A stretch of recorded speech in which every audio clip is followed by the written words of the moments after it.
Hello, and welcome to our first episode of the Board Meetings podcast. I'm your host, Becky Mendoza, and today we're honored to be joined by one of my very best friends, a pioneer of women's backcountry snowboarding, Canadian shredder, Helen Schettini. Helen went from being a halfpipe competitor to a POW queen after finding her place in the harsh and incredible backcountry in Whistler. Today we'll go beyond her incredible career and take a deep dive into her transition through retirement from snowboarding and into this new season of life as a mother of two, including the ups and downs of stepping back from snowboarding and the important financial decisions she made during her career that set her up to where she can now be a full-time mom. We'll also hear about the legacy she's left for women in the sport and some advice for athletes that you won't want to miss. Let's get started. Welcome, Helen Schettini. Welcome, Helen. Thank you for having me.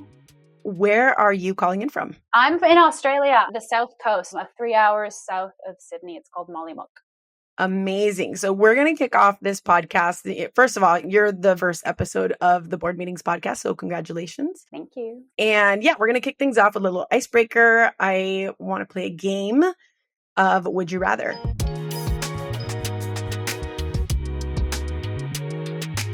I'm going to give a shout out to Elena Height, who helped me come up with this question. So the question is, would you rather drop into Scary Cherry Switch? And for those of you that don't know, Scary Cherry was the venue for natural selection in 2022. It's a really, really steep line at Baldface Lodge, which is apparently scary as shit. So the would you rather is, would you rather drop into Scary Cherry Switch? Or would you rather travel on a plane solo with your two kids, which are how old? 2 and 4. 2 and 4 on a 14-hour flight from Sydney to LAX.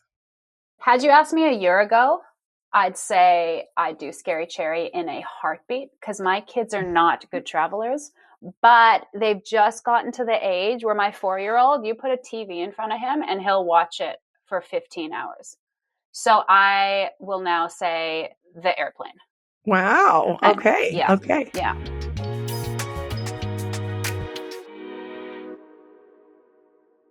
Cool. So let's kick things off by talking about your snowboard story. Like, how did you get into snowboarding? What was your home mountain? All the good stuff. So my parents are British. They came to Canada as soon as I got married, and then they had my brother and I, and we just lived close to Sun Peaks in Kamloops, and we'd go every weekend because that's just what you do. And my brother was really into snowboarding, so he got me into that, and then we just were in a snowboard club, and you just sort of did recreational competitions, but like nothing too high stress, and then it just put us on the path, and we both went big into halfpipe. And had a good time. My brother sort of had to stop snowboarding. He was getting too many concussions. And I just kept going. And when I graduated high school, I moved to Whistler. And that's sort of when the powder got the best of me.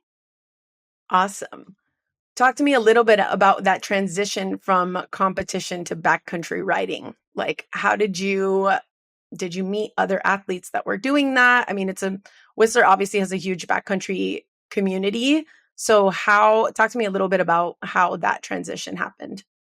I think, honestly, I got to attribute my roommates. I lived in a house of, I think, 4 or 5 roommates, and it'd be a big POW day, and they'd be like, where are you shredding? And I'd say, oh, I'm going up to the half pipe, and I'm going to go dig out a hit. And they'd be like, you've lost your mind. And so it was Christian Bertrand and Aaron Soloway, and they're like, come shredding with us. And they took me up Whistler, took me up the peak, and it was insane how much fun it was. I just hadn't really seen it. I hadn't experienced that sort of thing before. And then I just started going with them more, and it was just a light bulb. It just made sense. As well as I was getting hurt a lot in the half pipe, just with, it's difficult and it's icy, and I was breaking my legs a lot. And powder, even though there's some major consequences, I feel like it's a little bit more gentler on your body day to day. Okay. And were you doing pretty big competitions with halfpipe? Like, what was that like?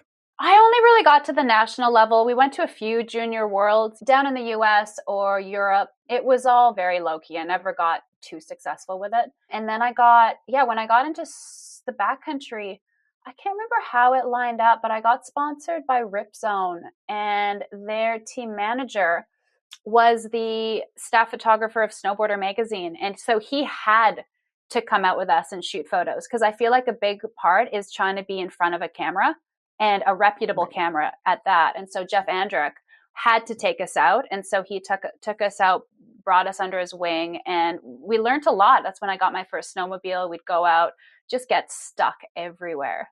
The fact is he had to take us, and that's where we learned, because it'd be so hard to get out into the backcountry if you didn't have a crew that was excited to go with you. Right. And so how did you transition from riding with probably mostly male community to getting to know the Full Moon crew and all of those girls? Like, how did that all come about? Well, it's wild because when Leanne first messaged me about Full Moon, in my head, I always thought, oh, I have to stay with a guy crew because that's going to be more reputable. And thank God I second guessed myself, because Full Moon is the best thing that I've ever done. Leanne worked so hard towards it. And it was such an amazing experience. And I think it just elevated our platform that much more by all of us women binding together versus us always like having one or two women in a guy's crew. Not that that's not fun, but being able to vibe with all the women, it really elevates you. And it was some of the best trips I've ever been on. I loved watching that all kind of like I became really good friends with you, I think, around the time that you were filming for Full Moon. And then, when you started doing the premiere crew and everything. So I got to really witness the bond that you ladies had. And it was really inspiring to me, just to see that many women supporting each other and lifting each other up. So how did you initially meet the girls and such, to walk me through that? I think just living in Whistler, you slowly get to know a lot of the people that either live there or all the snowboard community come and visits there quite a lot. So Leanne, Robin, Annie, they all live there along with me. So you just see them on the mountain. You obviously, like, I was making a name for myself just in the sense of, I was trying to get after it. So I knew them. And then, Hannah, Elena, they would come and visit, and we started going on, small little trips together, whether it was for Snowboard Canada magazine or whatnot.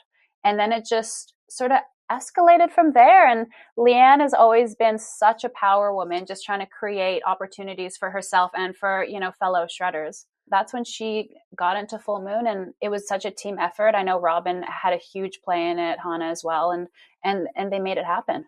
It's been honestly really incredible to watch the impact that all these women have had on snowboarding and how they're trying to kind of pass things on and give the opportunities to the next level, like Robin with everything she's doing with the natural selection and the fabric film that she made. And same with, obviously, with Leanne, with these incredible productions that she's put together. And even with that ladies layback weekend that we went to up in Mount Baker. So yeah, I think watching all of that really gives people that are not snowboarders maybe a sense of what could be. Like, we see it a lot in women's surfing, where more and more women are coming together. We call each other sisters. We we support each other. Right. So how different is it riding with women in the backcountry than with the crew of dudes? I feel like there's more laughter, hey, because like we can just laugh at each other for our stupidity if we get stuck sledding, or if, I don't know, we just bail on a line, or just, clouds come over, we're just sitting on our sleds eating lunch, just bantering, and it's a lot of fun. Whereas I feel like with the guys, don't get me wrong, I had a hell time with the Yes crew. I feel like I had more nerves then, because there were so many moments where you had to sled to a certain zone, and it was very difficult, and I couldn't get out of my head. So I wouldn't even be able to enjoy myself because I was so stressed on if I was going to get up. And then once I got up, we'd be up there for the day. And then I think, holy shit, I need to get down. And it's, a random side hill into a gully or something, So I couldn't fully enjoy myself because they were such good sledders. Whereas with the girls, we were all sort of on the equal page. So we just enjoyed ourselves more and still got places, but we were all equal. So it wasn't one person was 10 times better than the rest of the crew trying to get out there. Yeah. And did you feel like maybe there was a bit more, I don't know, understanding and compassion in the sense of maybe where you guys were on your cycles or the personal things that you're going through, with relationships or, whatever it might be, as far as like the pressure and having that pressure on? Absolutely. Absolutely. I remember my second time to Alaska, I'd just gone through a bad breakup and I was not okay. And the girls just rallied around me and just lifted me up and made it the best experience. And I feel like we bonded even more over that. Whereas if I was with a crew of dudes, I wouldn't have been able to voice my sadness, I love that. I love that. It was pretty incredible. That is amazing. All right. I want to shift a little bit more to something that I've noticed just from being friends with all of you and seeing kind of that all of you have made like pretty amazing decisions, I feel like, outside of your careers insofar as like, investing in real estate, getting some rental properties, et cetera. So I'd love to kind of get a better understanding of how you all maybe influenced each other outside of just being in the backcountry and chasing these big lines and everything. How did you guys like kind of, or how did you feel influenced or mentored by some of these other women insofar as like the things they were doing off the board as well? Definitely Annie Boulanger has been the biggest inspiration. She's probably the closest full mooner that I've been with at the start anyway. She took me under her wing, and I'd go filming with her and her filmer on days that she didn't have other crew and she needed sort of a sidekick. And so she's helped me so much. In all those days up on the mountain, we'd chat about just, future after snowboarding or what the plans are. And I think I remember every time I'd get hurt, I'd go do a bit of school. I'd just do some online courses. And I was doing nutrition because I like food, I like health, whatever. And she said, so what exactly does that look like when you leave snowboarding? And I kind of was like, oh, I hadn't really thought of what my day to day looked like, which potentially looked like sitting in an office, talking to people about eating less sugar and whatever, which isn't a bad thing. But I just thought, oh, that doesn't actually sound like what I want my future to look like. And so she has always been really into real estate, and she had bought a few apartments early on in Whistler, and she's always talking about that. And she's just such a power woman. And that got me thinking. And so I got her realtor contact, and I sort of told him that I was sort of wanting to do the same thing as Annie. And he sort of let me know when there were opportunities. And I got lucky. I bought at the right time, and I've made just a couple good real estate investments. So that's luckily been able to see me through to now and into the future.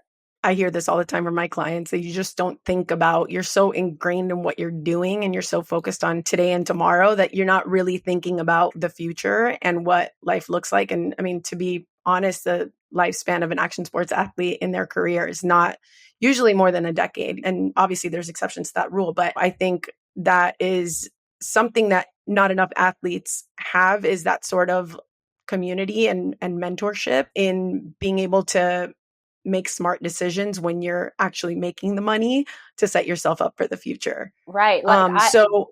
Yeah. I always lived under my means. Even when I started getting paid, I only had a few years of getting paid well, I'd say. And even in those years, the biggest thing I'd splurge on is like I'd get coffee out. I never changed my rental situation. I didn't really upgrade my car too much. I always lived below my means and just tried to squirrel away the money because I knew it wasn't going to last long.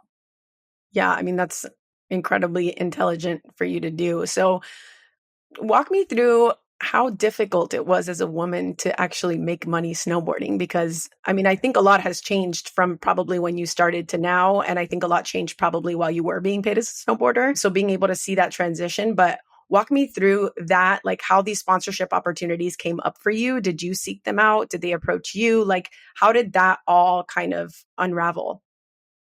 Man, I know it's a lot of hard work, but I think I just got lucky as well. I was in the right place at the right time. I was surrounded by good people. Like I said, I was filming with the Yes crew and Annie. And Annie is how I initially got on with Yes, because her filmer was also the Yes filmer. And so when Yes was like, we need to bring a girl on board, the filmer recommended me. And so that's how my name came up. And then there was a Trans World Team Shootout, which happened, I think, in 2010 or something. And little did I know at the time, they were just sort of testing me out to see, I wonder if she's going to hack it, because we were going to be staying 3 days up in some tents up in the snow, and we were just going to be sledding from the campsite. And it's a lot. Camping in winter, it's a lot. And I did really well. I got lots of shots, and obviously I didn't complain because this was such a good opportunity. And that's when they sort of were like, yep, this is the girl. And then from there, it kind of escalated because I had Yes behind me, that Billabong made an offer, and I got on with Billabong. And then Adidas came knocking, and obviously that's such a game changer because it's such an incredible company to work with. Unfortunately, they're not in snow anymore. Well, a lot of companies aren't in snow anymore, but I got it good for the last of the good years, I reckon. Yeah. I mean, it was really sad to kind of watch it all dissipate. I feel like I kind of like was privy to that, Right. watching the snowboard teams, especially women get cut first, Mm. that's the worst of it. Right. And it is really cool to see other brands stepping up. Like I know Arc'teryx right now, like they built an amazing team, of a lot of backcountry riders that are being given these opportunities that a lot of the core companies like are no longer able to provide. So I think, it sounds to me like you were quite lucky in being there in the golden years and having those opportunities and then making really smart decisions while you had those opportunities to plan for where you are now. Right. So I'm just going to ask the question, what is the best financial decision you've ever made as an athlete? Buying the apartment in Whistler. Hands down. Okay. Can you tell me a little bit more about what that looks like? Like, are you Airbnb-ing? Are you managing? Do you have somebody else managing? Like, what does that look like for you, especially living in Australia? So when I bought it, I moved into it and I just did a few little light renos, painted, and I think changed the floors, whatnot. And then when I was living down in California, I'd rent it out in the summers and I'd live in it in the winters. And then I moved in actually with a girlfriend of mine in Whistler. And so then I started just doing nightly rentals on my units year round. So I had 2 units by that time. And I've just been doing nightly rentals ever since. I do all the admin. I do, the bookings, all the, I guess, legwork. And then I've got a really good cleaner and I've got an amazing friend who is a handyman. So he goes in there if there's any issues. Or I've got a really good friend who's, I call him a tech guy. He used to work for the internet company and he just understands TVs and just things like that, where sometimes even if I was in town and someone would say, oh, the internet's not working, I wouldn't even know how to fix it. Whereas this guy's Right. really helpful. And so I feel like I try and treat these guys really well. I pay them really well. And so they help me when I need it since I'm halfway across the world. Awesome. You touched on California, which leads me to my next topic is I kind of wanted to talk to you a little bit about what you do during the off season or what you would do during the off season. Like what brought you to California in the first place? Back, I think in, 2010, I did a road trip down there initially because I think I had a sponsor obligation. I'm not sure, maybe Billabong. And I just thought how much fun it was. And that what I think was the first year I wasn't working another job. I used to be a server at one of the restaurants in Whistler. And this was the first year I wasn't doing that, not because I didn't want to, but I was just having to take so much time off with snowboarding that it just wasn't fair to them. And I went down to California and I was just having so much fun. I thought, oh, you know what? This could be a fun place to live in the off season when I don't need to be in Whistler. I was never into biking or mountain climbing. And those are 2 of the huge things you do in Whistler in the summer. And I wasn't into them. And I really like the ocean and I like surfing and just that lifestyle. So I'd go down to California from the end of the snow season. So to end of April till, November. And not only was it fun and beautiful for my soul, but it was actually really helpful for just getting me to that next step in snowboarding because I was next to the magazines. And sometimes there would be moments where they knew I was there and they would just need a rider to do, a checkout or what's this rider's gear or something. And they'd say, oh, Helen's in town, we'll just call her. And so it was actually really helpful because I'm not sure if you've heard, but it's sometimes really hard for Canadians or non-Americans to tap into the American market. And I feel like that helped a lot because just my name was around, or I'd see Gerhard surfing and I'd be surfing, or, I'd see a lot of the snowboard industry around. And so my name was around. Yeah. I mean, we get a lot of snowboarders down here in Southern California in the off season, Right. and many of them have stayed beyond the old school guys like Arrow, obviously Todd Richards, Arrow, Niemela and Ika. And so it was really cool to kind of see you come into this. And I think that's when you and I became really good friends, actually. I didn't mention this before, but Helen and I lived together. We used to train together. We would surf together and do all the fun things. So, and it also kind of touches into what I do for a living, which is helping foreign athletes with their visas to the United States. So I think all the guys that I mentioned, except for Todd Richards, are all foreign and people that I helped with their visas. So it's been pretty cool to work with many foreign international snowboarders that want the opportunity to come to California to get in front of their sponsors. And, it's the Mecca. Southern California is the Mecca for action sports in general. It's not just snowboarding. It's not just surfing. It's not just skateboarding. It's all of them. So I love that. And I remember them doing some content pieces on you, like, with your white minivan and your skateboard and, it's just really cool. What do we call the minivan? Cool Whip. Cool Whip. That's right. Oh, all right. So let's move on to where you are now. You said you're calling in from Australia. You're living in Mollymook. Yeah. Tell me about family life. Like, It's a whirlwind. It's crazy because I've got two boys. One is 2, the other one turned 4 last week. And life is very different, but it's incredible. And I love it. And what's funny is that even in my younger years, I always knew I wanted to be a mom. And I always knew that this was the stage I was going to thrive at and love the most. Even when I was 20 and I was, still in the partying years, still 100% focused on snowboarding, I always knew this next stage of life was going to be like, this is my stage. And I met my partner in Indonesia. I was on a surf trip. He was on a surf trip. And we just connected and he said, come to Australia, come visit. I'd never been. So I thought, oh, what the hell? Let's go check it out. And I was sold, not only for him, but for this place, for this lifestyle. It's a beautiful little surf community. It was an easy decision. amazing. A huge transition though, right? How far are you from a mountain over there? Not that bad. I'm 5 hours from the snow. Okay, that's So not too bad. it's not too bad. But obviously the snow looks different here than in North America, but they still have some pretty incredible areas. And especially if you're into park, they've got some pretty good parks here. Awesome. And you get to go to the beach every day, yeah? The surf is pretty epic. Every day. I love it. Yeah. Okay, so going back into kind of how you're living now and how these really good financial decisions impacted your life and the way you're living now. Was that always the long-term plan for you to just rely on your rentals and your units so that you can be there to raise your kids? It was never, I wouldn't say it was a long-term plan because I think I bought my first apartment in 2015. So that, I guess that's almost 10 years now, but it wasn't that long ago. But then I realized that I can make a good enough living doing that. And luckily, because when I met my partner, I think I was 32. And at that time, you couldn't get an Australian work visa if you were over 30. So luckily, I was able to make this sort of income because I couldn't work in Australia. Now I can because we've got a visa.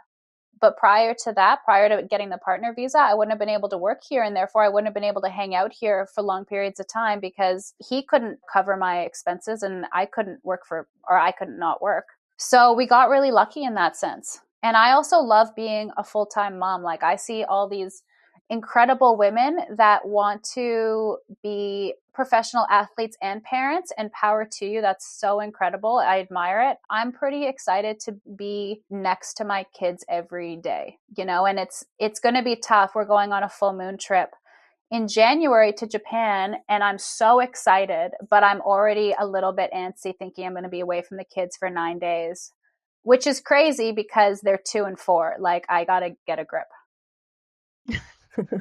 I love it. You know what's funny too? I'll tell this story. I feel like you and I were complete opposites where I loved other people's kids and would always be like, oh my God, a baby, let me hold the baby. And you were always kind of freaked out by other people's children and you loved a grandma, I know. But now you're like, I think you always told me you knew you wanted to be a mom. Yeah. And that you figured that you'd love your own kids.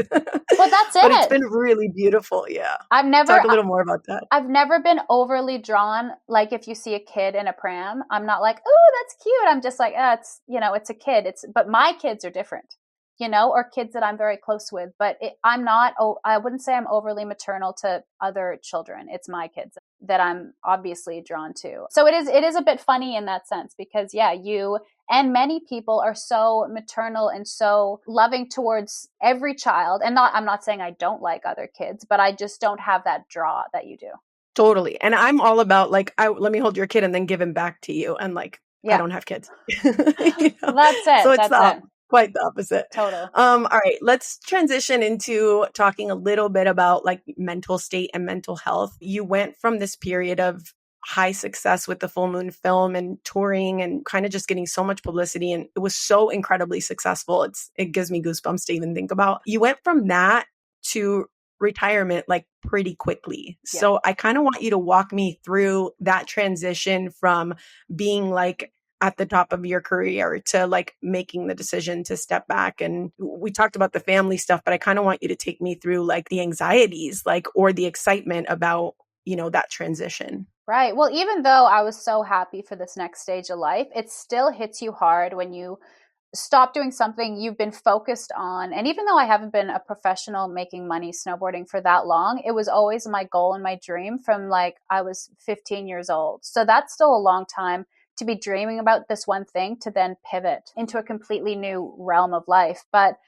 halfway through Full Moon was a 2-year project. Halfway through, Adidas stopped doing women's. And so that was a huge cut because that's a large sponsor. And then I think it was a year or two later, Billabong didn't stop doing women's, but dropped me. I think they moved towards contest riders, not so much backcountry. And that was a bit of a shock for sure. And at the time I thought, oh no, I'm just going to get another sponsor, will be sweet.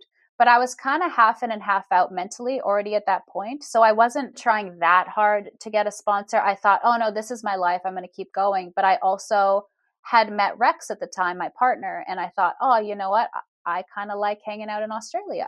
So I wasn't as focused, but I was still going back to Whistler in their winters and shredding. I did Whistler Blackcomb made a movie. I did that. And there was a lot of fun in those future years, maybe 3-4 years that I kept shredding without a very defined video project. And it was stressful, even though I had an exit plan, even though I had some passive income, even though I had the love of my life, even though I had the excitement of what the future holds. It was stressful because you've just changed from being so focused in one track into one thing, which is snowboarding and filming specifically, to something totally different. And I remember sometimes there'd be March days when it would be fresh pow and sunny, and you'd have so much anxiety because I wasn't going filming. And I almost didn't enjoy myself on the hill because I've always been so focused on going filming and having a crew and trying to get the shot. And I didn't have a crew. I didn't even particularly want to be there. It was just that that's what I knew. From then on, I think it took a good year or more to really calm down because they were high. I was very anxious and I was very nervous and I was feeling very awkward. And it was tough to transition. And I can't imagine what it's like if someone doesn't have a backup plan. So it was a big learning curve and a big experience, but obviously everything worked out. And I think it just takes a while to figure it out. And I've also heard how good Arc'teryx, for example, is at setting their athletes up for after. And I think that's an incredible thing because I would have loved something like that just to have helped facilitate the exit.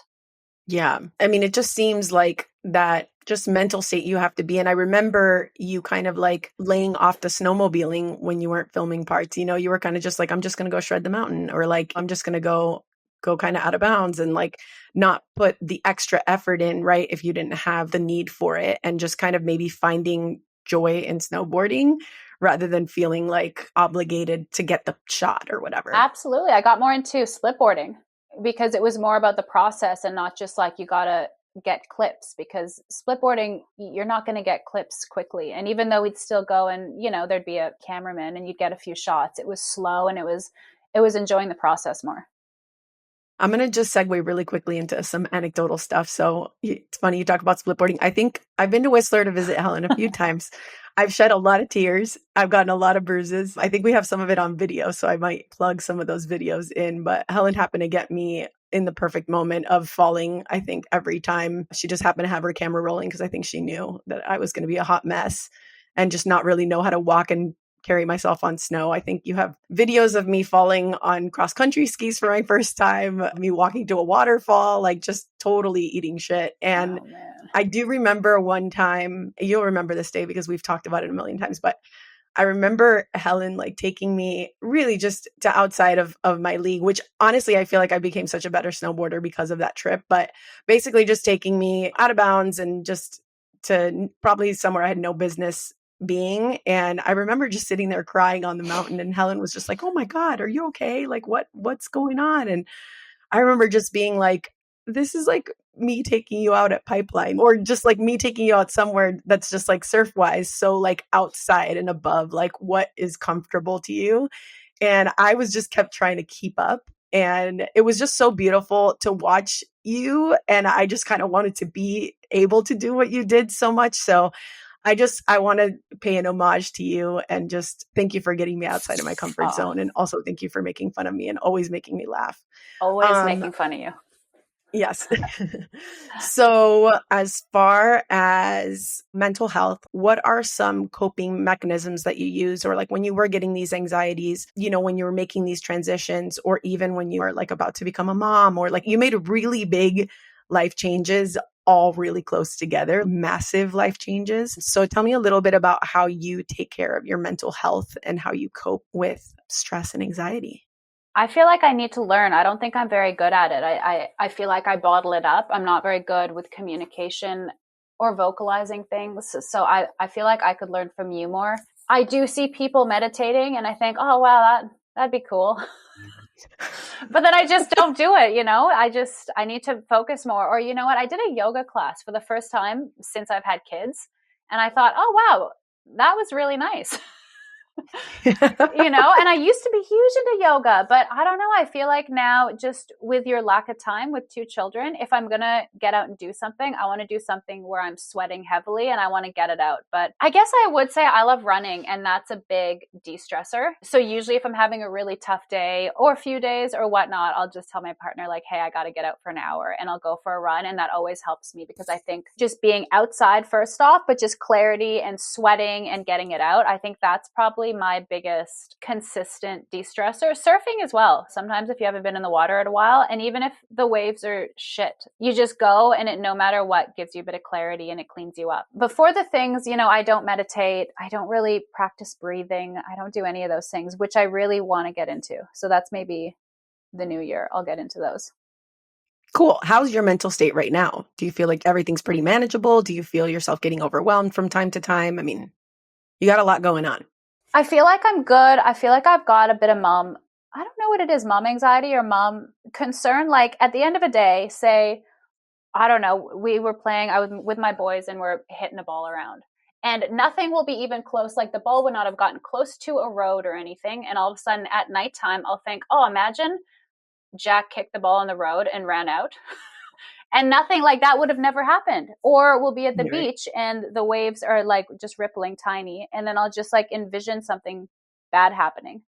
And I need to stop that. And I think not all parents get that, but I think some do. And I don't know how to manage that. I'm doing great, but I feel like I need to sort of settle the mind. And that's why whenever I go to bed, I listen to a podcast or I read a book, because I don't want to go to sleep with my thoughts. So I think, I think I need to work on that. So you had 2 boys very, very, very close together. Were you a mom of 2 under 2 for a little bit? Just for a little bit. They're 21 months apart. So just shy of 2. Yeah. How was that, Helen? It was good, except my youngest, feeding was a bit of trouble. Sleeping was punished. So I reckon for the first year of my second son's life, I was highly stressed and a bit of a wreck. But it's all coming together now. They're growing. They're at the age where not everything is fun. Like my one son was up at 3:30 today, so it's not like it was fun. But they're at a good age and it's good. So I'm definitely the most relaxed I've been in my parenthood journey. Okay, so my next question will be directly related to what we're talking about on the topic of motherhood. How do you think that being a mom has changed you? Patience. It takes my eldest son like 20 minutes to put on a pair of friggin' shoes because he doesn't want the socks to bunch, or he puts the shoes on and he wants different shoes. So you just have to time manage, knowing that it's going to take 20 minutes. So just prepare for it. But in all honesty, I think just, patience, enjoying the moment instead of always looking to the next. If you're sitting in the backyard, you just sit in the backyard and you enjoy your time with them. Or I do my gardening. I have a little vegetable patch, and I could do it a hell of a lot faster if they weren't around, if I did it while, my youngest is sleeping and my other son's at school or something.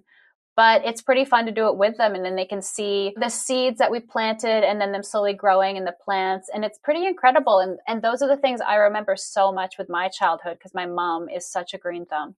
And these are the memories that life's all about. So I've just slowed down a lot, and I still take the time for me, like I said, with surfing, with running, with hanging out with friends without our kids. But I'm really enjoying this time as well.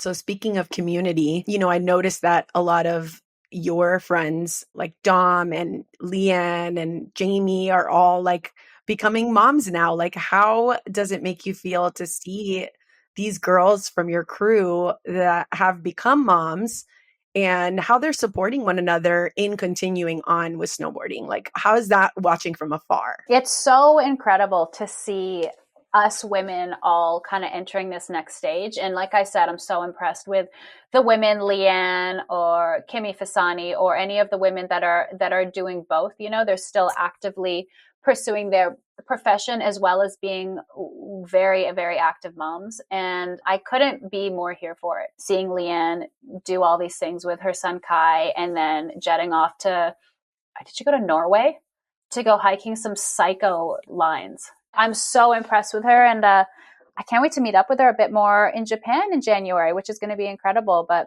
also seeing Jamie and seeing where she takes it with, this new part of life and her incredible career and her beautiful little girl, Misty. And I love how we've all transitioned into motherhood and it all looks different. And how, I'm super impressed on how they like are still continuing to like pursue their passions. And even though it may look different from what you're doing, it's really cool to watch them all and kind of seeing other people rally around them and support, like, oh, I'll watch your kid while you do a few runs or whatever. Oh yeah. And I love that about watching like the surfing moms community too, where it's like the moms watch the babies on the shore and then they can go for a paddle and come back and they switch it off. And it's pretty cool. Right. To see that. Let's talk a little bit about the changes that your body experiences going from professional athlete to like carrying a child. Right. And, what that kind of before and after looks like, because I know so much of what you guys as athletes are focused on is training for the season and making sure that your body is as strong as possible so you can navigate the backcountry, so you can lift your sleds when they fall over and do all these crazy things. So how has, from a physical standpoint, how was that changed from before to after? Like, how did you have to change your mentality to adapt to what your physical is capable of or what you want to do with your physical body? Yeah, not much outside of I've never been more confident and relaxed in my body as I have since having kids, purely because pre-kids, I feel like you're so consumed in what your body should look like, or that there's a bit of extra fat somewhere, or you should have more muscle in one spot, or very, very vain things. And then you carry a child and you feed a child for, 12 months plus. And to see what your body's capable of, you kind of just let go of the bullshit. And you think, you know what, it doesn't matter that there's 5 extra pounds on me or that I don't have a 6-pack anymore or something, and I think that that's such an incredible thing. For sure, my body doesn't look the same. And if I tried to lift a sled, I'd fall over. But I don't need to lift a sled anymore. I just need to lift my kids. And as long as I'm mentally healthy, I'm physically healthy. That's what I think. I love that. It sounds so liberating. And also to be able to experience or appreciate the miracle of what our bodies do as women, or our bodies can do as women. How was just right after birth I think like my understanding is that like your abs basically just like detach and, you don't really have core strength. Like, how was that even getting back into surfing and everything? Like, how was that process like?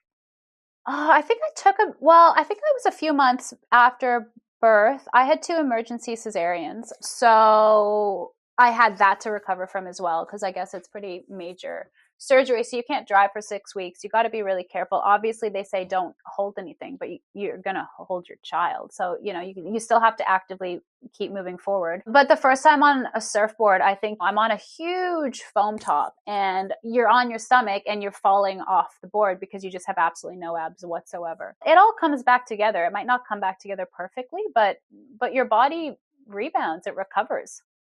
It's pretty incredible what our bodies can do. And for sure, like I said, it's not the same as what it was, but it's absolutely good enough.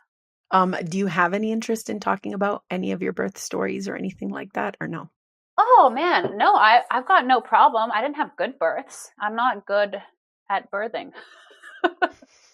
I can make. Also, is this it for you? Are you going to have any more kids? No, we're done. We're done. I'm 40 next week and we've got 2 beautiful boys, and I can't imagine traveling to Canada with 3 kids. Maybe you that know, would be scary cherry. that would, yeah, I'd go switch down scary cherry if I had to take 3 kids by myself. That's wild. So yeah, if you want to just share, maybe, I mean, I don't even think I fully heard your birth story. So if you want to, cool. And if not, we can cut it out. Oh yeah, no, it's all good. There's not, I don't want to say there's not much to it because there's a lot to them, but it's fascinating. I don't know if it's the snow community. I don't know if it's being a professional athlete, but I did speak to a few midwives after both of my births, and sometimes certain athletes have a lot harder time birthing, even though we are very fit, we're very in shape. Whether it's just the type of sport we did, my hips did not stretch. They did not. I was a basketball, but my hips didn't widen. And so when I started to go through contractions, I didn't get any wider. So my birth canal, the baby was not capable of getting out of it. So we tried for a long time. I had really long labors. And at the end of it, I had to get both cesarean. The second time I tried to go VBAC, which is vaginal birth after cesarean, because I thought, you know what, let's give it another go. There's no physical reason I couldn't. But at the end of the day, it just didn't work for my body. And when they were taking the bubs out of my stomach, they still needed to use the forceps because they were so lodged in the pelvis. I just didn't stretch. And there are a lot of athletes who have cesareans. It would be interesting to have some sort of theory, some sort of understanding of why that is. And some have beautiful births and some blame the medical system, but I don't. I think in Australia, they've got an incredible medical system. And I think if there was any ability for me to birth naturally, we would have continued because I was all for it. But just at the end of the day, it wasn't going to work.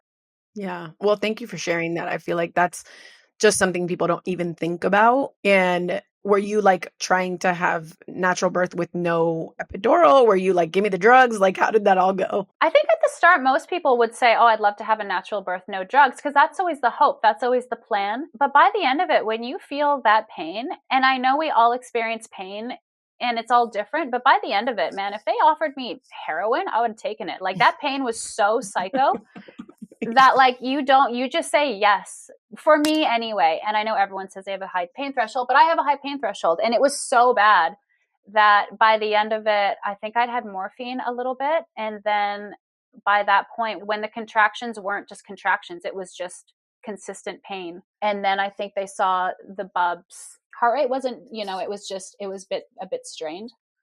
I think that's when they decided, okay, you know what, we got to cut our ties and get this bub out. And that's great. And then as soon as they give you, I think it's a spinal tap, it's the best feeling in the world because the pain goes away.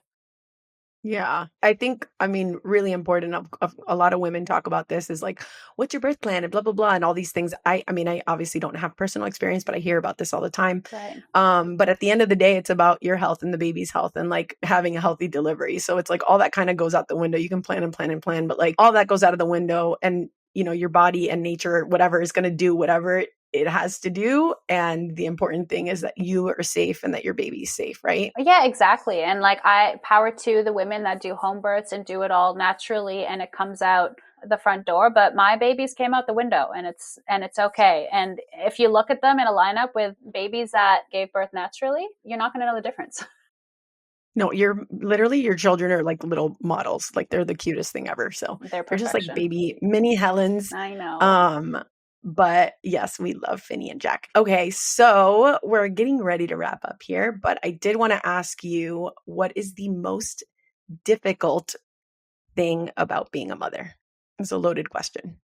Oh, I guess mom guilt, I'd say, of needing to still be you and have your time.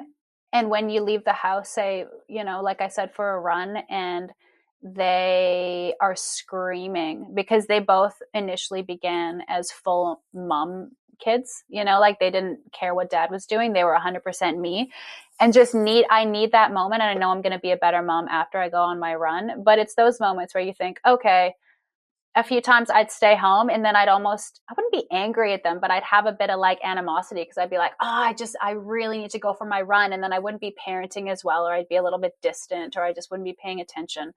And now I know that I 100% need to take care of myself for me to be a better mom. And luckily they're at the age now where they are keen on dad. There's still tears sometimes. Sometimes it's, mom, I want you to do this. Mom, I want you to do that. But it's good. We're at a good stage.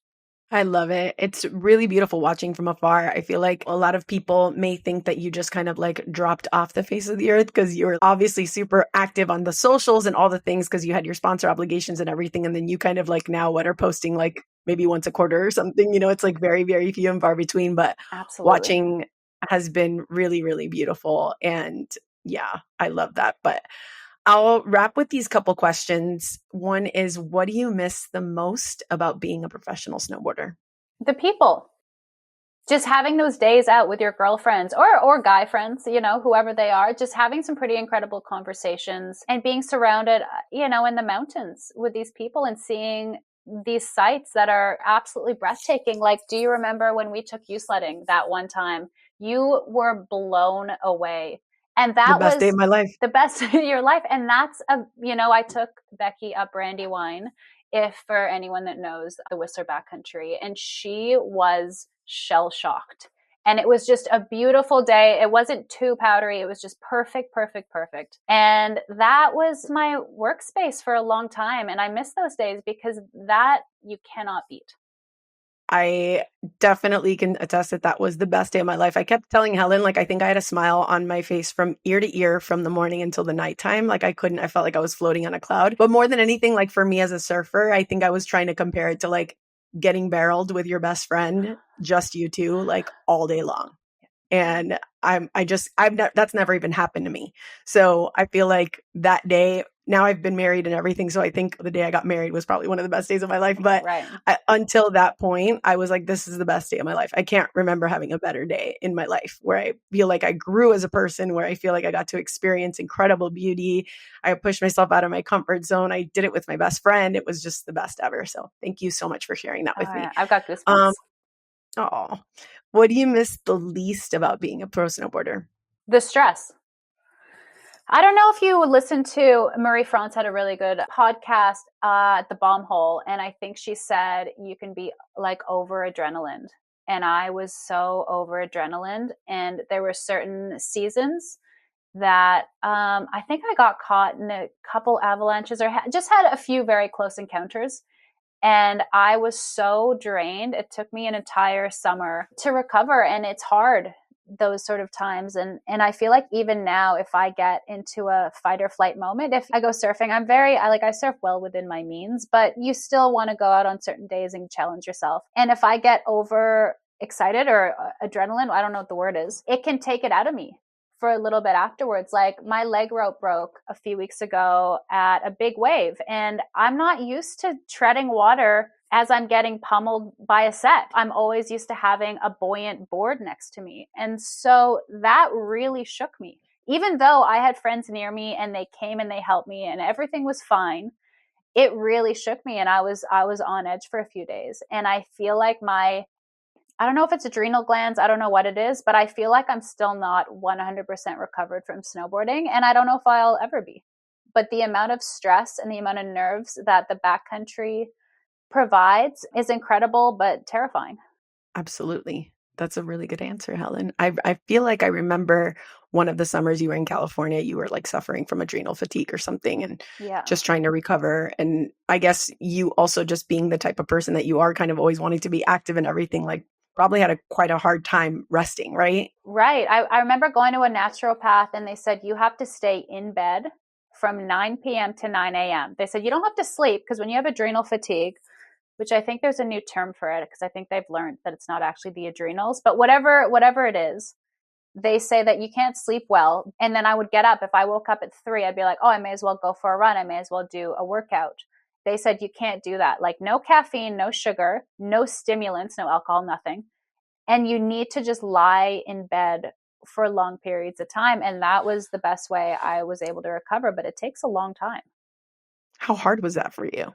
It was hard. It was really hard, but I knew I couldn't keep living that. Like I was not sleeping when I was tired all day, and then I'd go to bed and get maybe 2 hours sleep, then I'd be awake. And I knew I had to stop something. And that was at the point where I couldn't stop moving. Like I definitely had a problem where I was always working out or I was always moving or I was very conscious of my calorie intake. And it wasn't fun. It wasn't a nice life. So I just knew that I had to listen to the professionals and relax.